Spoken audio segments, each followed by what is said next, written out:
இப்போ உங்களுடைய குடும்பத்தில் அப்படி பிரச்சனை இருக்குதா? கணவர் மனைவிக்குள்ள பிரச்சனை, ஆண்டவர்கிட்ட ஜெபம் பண்ணுங்க. மனைவிமார்கள் உங்களை ஒப்பு கொடுத்து ஜெபம் பண்ணுங்க, கீழ்ப்படியை ஒப்பு கொடுங்க. இந்த சொந்த குடும்பத்தை உள்ளே கொண்டு வராதங்க. நீங்களும் கணவரும் தான், இயேசு தான் அங்கே நடுவில் நிற்கணும். அந்த மாதிரி வாழ பழகிக்கொள்ளுங்க. கணவன் மனைவி இயேசு, முப்பரி நூல் சீக்கிரமாக யாராது.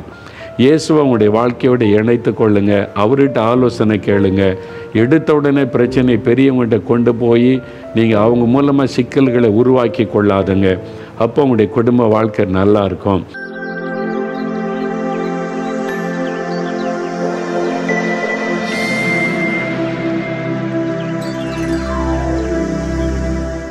பிரியமானவர்களே, ஆண்டவராகிய இயேசு கிறிஸ்துவின் நாமத்தில் உங்கள் அனைவருக்கும் எங்கள் அன்பின் வாழ்த்துக்களை தெரிவித்துக் கொள்கிறோம்.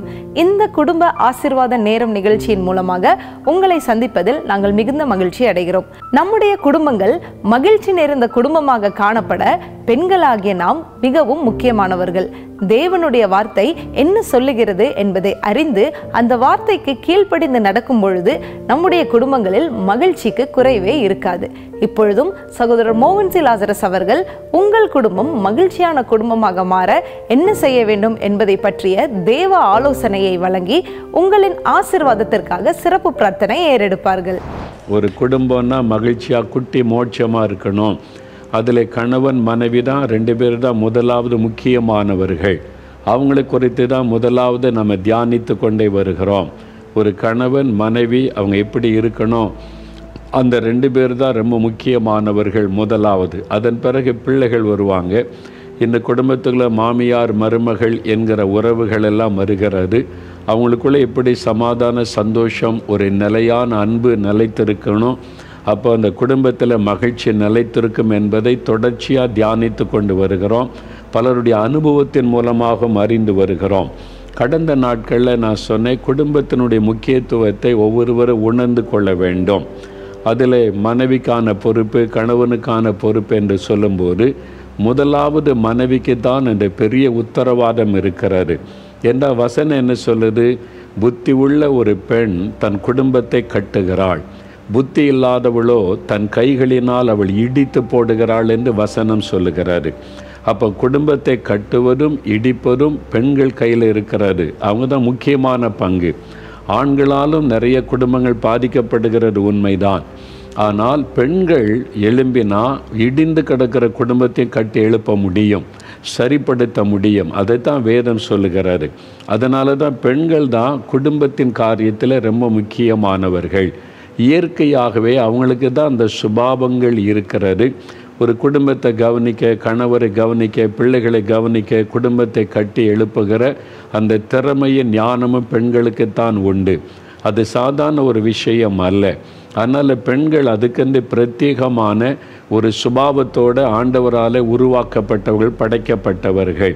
கணவருக்கும் அதனால் பங்கு இல்லைன்னு சொல்ல முடியாது, முக்கியமான பங்கு இருக்கிறது. ஒவ்வொன்றையும் நம்ம தியானிக்கலாம். முதலாவது மனைவிமாருக்குள்ள பங்கை வைத்து தியானித்து வருகிறோம். கடந்த வாரத்தில் தியானித்தோம், மனைவிகளே கர்த்தருக்கு கீழ்ப்படுகிறதை போல உங்கள் சொந்த புருஷருக்கு கீழ்ப்படியுங்கள். இது நிறைய பேருக்கு கசப்பாக இருக்கும். மனைவிக்குன்னா கீழ்ப்படியணுமா, நாங்கள் என்ன அடிமையா என்று. கீழ்ப்படிவது என்பது அடிமைத்தனமே இல்லை. முதலாவது நம்ம அதை விளங்கி கொள்ளணும். ஒரு மனைவி புருஷனுக்கு கீழ்ப்படிந்தால் அடிமைத்தனம் என்ற தவறான செய்தியை சிலர் பரப்பி கொண்டே இருக்கிறாங்க. அது உலக மக்கள் சில அமைப்புகளை வைத்து கொண்டு நாங்கள் அடிமை கிடையாதுன்னு. யார் அடிமையாக இப்படி சொல்லப்படவும் இல்லை. ஒரு மனைவி புருஷனுக்கு கீழ்ப்படிந்திருப்பது அடிமைத்தனம் அல்ல. அப்படின்னா என்னது அப்படின்னு கேட்டிங்கன்னா, வேத புஸ்தகத்தில் ஒரு வசனம் வாசிங்க. 1 பேதுரு 3:5-6 இப்படியே பூர்வத்தில் தேவனிடத்தில் நம்பிக்கையாயிருந்த பரிசுத்த ஸ்திரீகளும் தங்களுடைய புருஷர்களுக்கு கீழ்ப்படிந்து தங்களை அலங்கரித்தார்கள். வசனம் இவ்வளோ அழகாக சொல்லுது பார்த்தீங்களா? ஆண்டவர் சொல்கிறாரு, பூர்வத்தில் அந்த நாட்களில் பெண்கள் தன்னுடைய புருஷருக்கு கீழ்ப்படிந்து தங்களை அலங்கரித்தார்கள். புருஷனுக்கு கீழ்ப்படிவது என்பது பெண்களுக்கான ஒரு அலங்காரம். நம்ம அப்படியே பியூட்டி பார்லர் போய் அழகுப்படுத்திட்டு வரோம்ல, எவ்வளோ நேரம் நிற்குன்றீங்க? வெயிலில் போனால் அரை மணி நேரத்தில் மேக்கப்பெல்லாம் கலைஞ்சி அலங்காரம் போய்விடும். உண்மையான அலங்காரம் கீழ்ப்படி தான் பெண்களுக்கு அழகு. அது ஒரு அழகு என்று வேதம் சொல்லுகிறார். ஒரு புருஷனுக்கு மனைவி கீழ்ப்படிந்திருந்தால் அது அடிமைத்தனம் அல்ல, அது ஒரு அழகு, அதான் உண்மையான அலங்காரம் என்று வேதம் சொல்லுகிறது. அடுத்த வசனம் பாருங்க. அந்தபடியே சாராள் ஆபிரகாமை ஆண்டவன் என்று சொல்லி அவனுக்கு கீழ்ப்படிந்திருந்தாள். ஆபிரகாம் சாராள், ஆபிரகாமின் தேவன் என்று பாட்டு பாடுறோம்ல, ஆபிரகாமை முன்வைத்து ஜெபிக்கிறோம்ல, அந்த குடும்பம் எப்படி இருந்ததா? சாராள் ஆபிரகாமை ஆண்டவன் என்று சொல்லி கீழ்ப்படிந்திருந்தாள். அவள் புருஷனுக்கு கீழ்ப்படிந்திருந்தாள் என்று வேதம் அழகாய் சாட்சி கொடுக்கிறது. அதுதான் ஒரு குடும்பத்துக்கு அழகு, குடும்பத்துக்கு ஆசீர்வாதம். ஒரு கணவன் மனைவி இருந்தால் அந்த கணவனுக்கு மனைவி கீழ்ப்படிந்திருக்க வேண்டும். அது ஒரு அலங்காரம், அது ஒரு ஆசீர்வாதம் என்பதாக வேதம் சொல்லுகிறது. என்ன வசனத்தின்படி மனைவிகள் புருஷனுக்கு கீழ்ப்படிந்திருக்க வேண்டும். அப்போதான் அந்த குடும்பம் சரியாக கட்டப்படும். அது முதலாவது காரியம். ரெண்டாவது ஒரு வசனம் வாசிங்க. மனைவிகளுக்கு ஆண்டவர் கொடுக்கிற இன்னொரு ஆலோசனை 45ஆம் சங்கீதம் 10-11 வசனம் பாருங்க. குமாரத்தியே கேள், நீ உன் செவியை சாய்த்து சிந்தித்துக்கொள், உன் ஜனத்தையும் உன் தகப்பன் வீட்டையும் மறந்துவிடு. அப்பொழுது ராஜா உன் அழகில் பிரியப்படுவார், அவர் உன் ஆண்டவர், ஆகையால் அவரை பணிந்து கொள். இங்கே ஒரு அருமையான காரியம் சொல்லப்படுகிறது பெண்களுக்காக. குமாரத்தியை கேள், என்ன கேட்கணுமா? உன் ஜனத்தையும் உன் தகப்பன் வீட்டையும் மறந்துவிடு. உன் ஜனத்தையும் தகப்பன் வீட்டை நீ மறந்து உன் புருஷனோட இணைந்திருந்தால்தான் உன்னுடைய புருஷன் ராஜா உன் அழகிலே பிரியப்படுவார். அப்போ அது ஒரு அழகு என்பதாய் நாம் பார்க்கிறோம். அப்போது திருமணம் ஆகும்போது என்ன நடக்கிறது? ஒரு மணமகள் தன்னுடைய சொந்த தாய் தகப்பன் உறவுகளை விட்டு புருஷனுடைய வீட்டிற்கு அவள் வருகிறாள். இதான அந்த காலத்திலேருந்து இந்த காலம் வரைக்கும் பார்க்கிறோம். நம்ம ஈசாக்கு ரெபேக்காள் திருமணத்திலையும் பார்க்கிறோம். ரெபேக்காள் தன்னுடைய தாய் தகப்பன் உறவுகளை விட்டு அவள் புறப்பட்டு ஈசாக்கோடு வாழ்வதற்கு புறப்பட்டு வருகிறாள். அந்த மாதிரி தான் நம்ம பார்க்கிறோம். அப்போ திருமணம் என்பது ஒரு புதிய ஆரம்பம். அது ஒரு ஆணுக்கானாலும் சரி பெண்ணுக்கானாலும் சரி ஒரு புதிய ஆரம்பம். ரெண்டு குடும்பத்திலிருந்து, ஒரு குடும்பத்திலிருந்து ஒரு ஆணும் ஒரு குடும்பத்தில் ஒரு பெண்ணும் இணைந்து ஒரு புதிய குடும்பம், ஒரு நியூ ஃபேமிலி. அவங்க ஒரு புதிய ஆரம்பம். ரெண்டு பேருக்கும் ஒரு புதிய ஆரம்பத்தை ஆண்டவர் திருமணத்திலே உண்டாக்குகிறார். இதை நம்ம விளங்கி கொள்ள வேண்டும். இப்போது ஒரு மனைவி புருஷன் ரெண்டு பேரையும் பாருங்கள். இதுவரைக்கும் ஒரு பெற்றோருக்கு மகளாக இருந்த ஒரு பெண் ஒரு கணவருக்கு மனைவி என்ற ஸ்தானத்தை அடைகிறாள் திருமணத்தின் மூலம். அதே மாதிரி ஒரு பெற்றோருக்கு மகனாய் இருந்த ஒரு ஆண் ஒரு மனைவிக்கு கணவனாய் குடும்ப தலைவனாக அவன் மாற்றப்படுகிறான். திருமணத்தில் ஒரு புதிய ஆரம்பம். அப்போது இந்த இதுவரைக்கும் வாழ்ந்த வாழ்க்கை தற்காலிகம். ஒரு பெண்ணுக்கும் ஆணுக்கும் ரெண்டு பேருக்குமே ஒரு முக்கியமாய் பெண்களுக்கு இதுவரைக்கும் தகப்பன் தாய் வீடு அங்கே வசித்திருப்பீங்க. எல்லாமே ஒரு திருமணமாகும் வரைக்கும் 21, 22, 23 வயசோ அவ்வளோதான். பெண் பிள்ளைகள் மனதில் பதித்து கொள்ளணும், இது எனக்கு தற்காலிகமான ஒரு வீடு, அவ்வளோதான்.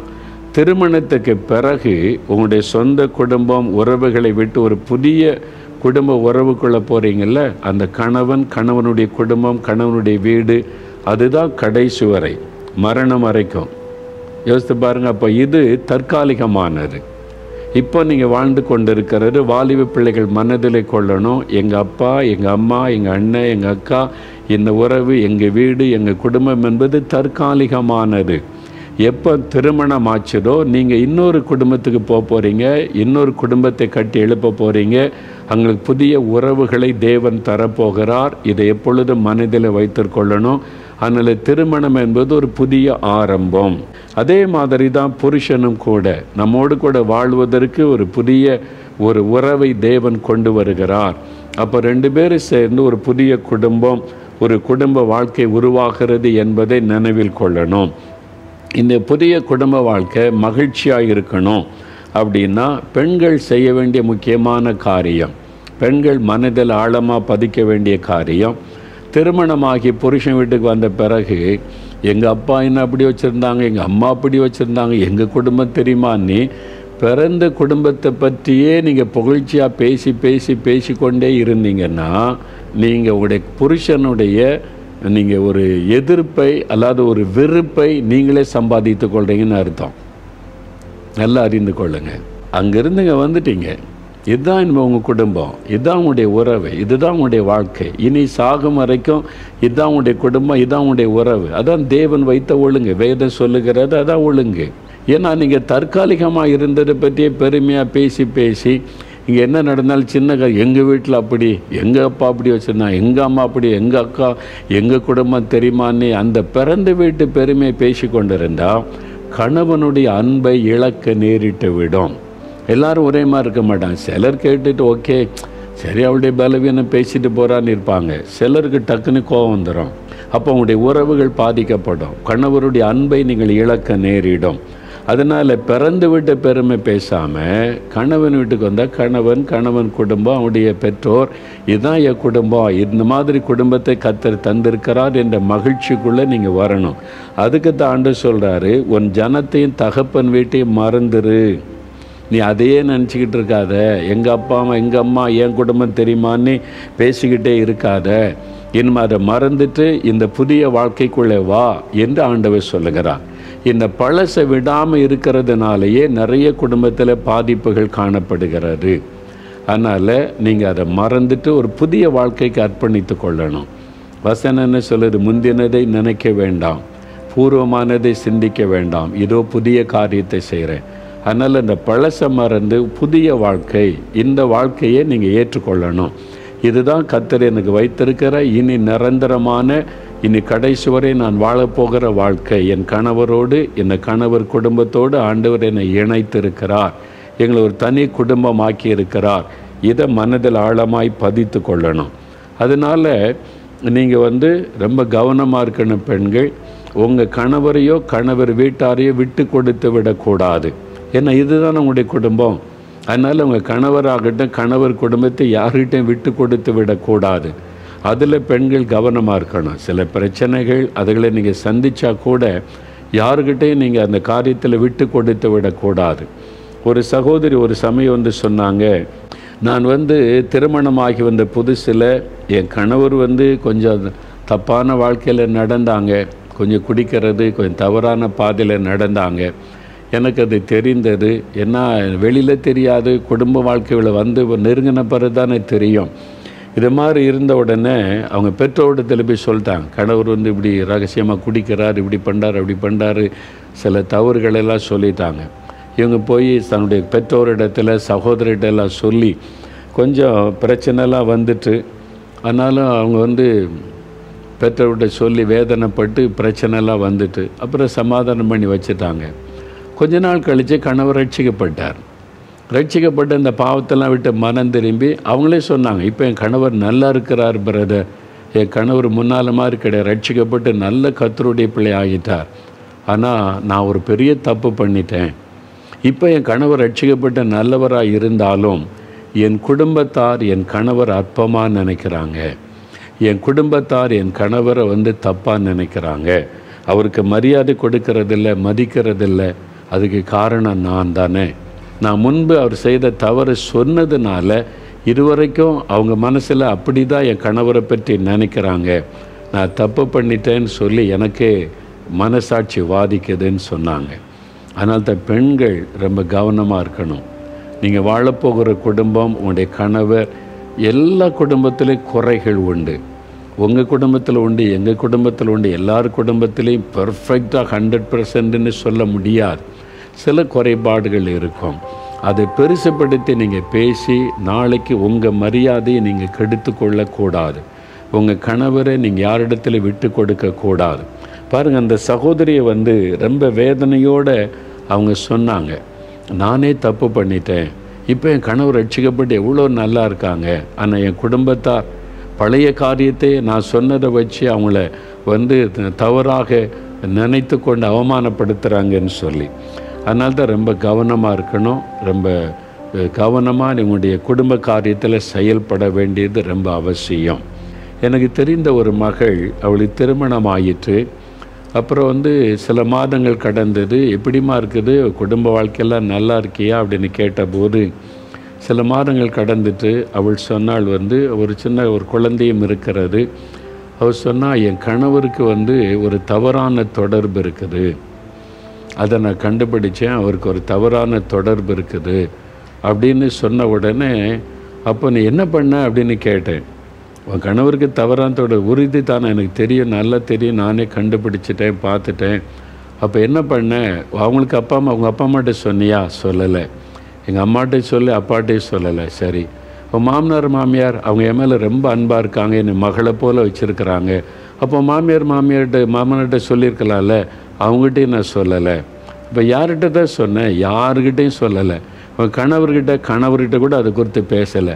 அப்போ என்ன பண்ணுற? உபவாசம் பண்ணி ஜெபிக்கிறேன். அந்த மகள் சொன்னது, திருமணமாகி கொஞ்சம் மாதம்தான் ஆகுது பாருங்கள், ஒரு வருஷம் தான் தாண்டி இருக்கிறது. இப்போது அந்த சின்ன வயசில் அந்த மகளுடைய ஞானம், அதை பார்த்து நான் ஆச்சரியப்பட்டேன். ஏன்னு எல்லாருக்கும் சொல்லலை? அவங்க சொன்னால் அவங்க டீல் பண்ணியிருப்பாங்களே. நான் இல்லை, எனக்கு நான் ஜெபம் பண்ணேன், ஆண்டவர்கிட்ட மட்டும் தெரியப்படுத்துவது, ஆண்டவர் தான் சரிப்படுத்த முடியும். என் மாமியார் மாமனார்ட்ட சொன்னாலும் அது சண்டை பிரச்சனை உண்டாக்கி எங்களுக்குள்ளே விரிசலை உண்டாக்கும்.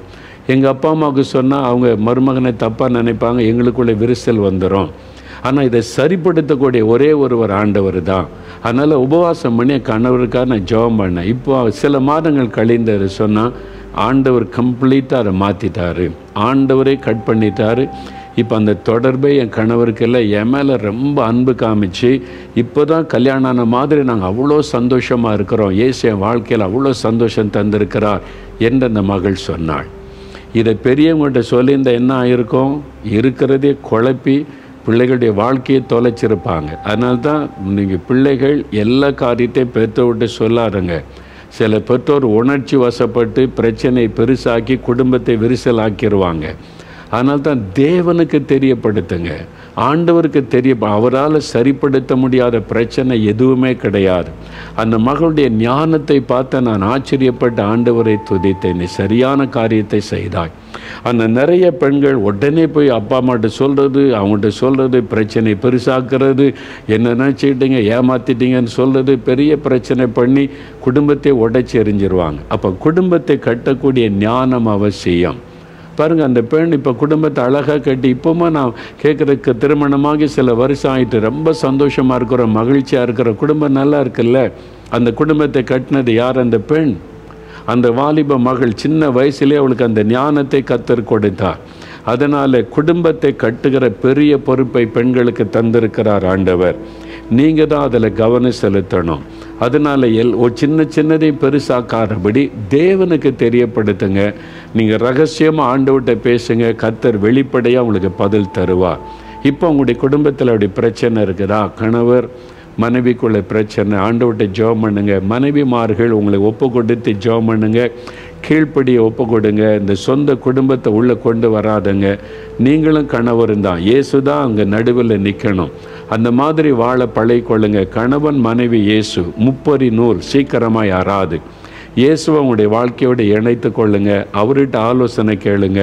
எடுத்த உடனே பிரச்சனை பெரியவங்கள்ட்ட கொண்டு போய் நீங்கள் அவங்க மூலமாக சிக்கல்களை உருவாக்கி கொள்ளாதுங்க. அப்போ உங்களுடைய குடும்ப வாழ்க்கை நல்லா இருக்கும். இப்போ ஜெபிக்கலாமா? அப்படியே கண்களை மூடி ஒரு நிமிடம் ஜெபிக்கலாம். ஆண்டவரே, நீர் எங்களோடு பேசி கொண்டிருக்கிறீர், இந்த மகளோடு பேசி கொண்டிருக்கிறீர். எந்தெந்த குடும்பத்தில் விரிசல்கள் காணப்படுகிறதோ, சமாதான குறைவு காணப்படுகிறதோ, இந்த நாளில் அதை சரிப்படுத்த உம்மாலே முடியும். கணவன் மனைவி குடும்ப வாழ்க்கை குறித்து புரிந்து கொள்ளவும், மனைவி புருஷனுக்கு கீழ்ப்படிந்திருக்கிற இருதயத்தை தாரும். ஆண்டவரே, சொந்த குடும்பத்தையே மனதில் வைத்து கொள்ளாதபடி அதை மறந்து கணவனோடு இணைந்து வாழ்கிற ஒரு வாழ்க்கையை இந்த மகளுக்கு தாரும். ஆண்டவரே, இன்று முதல் ஞானத்தோட குடும்பத்தை கட்டி எழுப்ப கிருபை தாரும். குடும்பத்திலே காணப்படுகிற உரசல்கள் விரிசல்கள் எல்லாம் இயேசுவின் நாமத்தில் இன்றைக்கோடு மறையட்டும். ஒரு சமாதான சந்தோஷம் மகிழ்ச்சியான குடும்பமாய் மாறட்டும். இயேசு கிறிஸ்துவின் நாமத்தில் ஜெபிக்கிறோம் பிதாவே. ஆமேன், ஆமேன். பிரியமானவர்களே, இந்த நிகழ்ச்சியின் மூலம் நீங்கள் ஆசீர்வதிக்கப்பட்டிருப்பீர்கள் என்று நாங்கள் விசுவாசிக்கிறோம். நீங்கள் பெற்றுக்கொண்ட நன்மைகளை எங்களுக்கு தெரியப்படுத்த மறவாதீர்கள். தேவ கிருபை உங்கள் அனைவரோடும் கூட இருப்பதாக. ஆமென். For further details and prayer support, contact Jesus Redeems Ministries, Nalamavadi, Thoothukudi District, 628-211. Our phone number 04639 353535. info@jesusredeems.org. Our website www.jesusredeems.com. God bless you.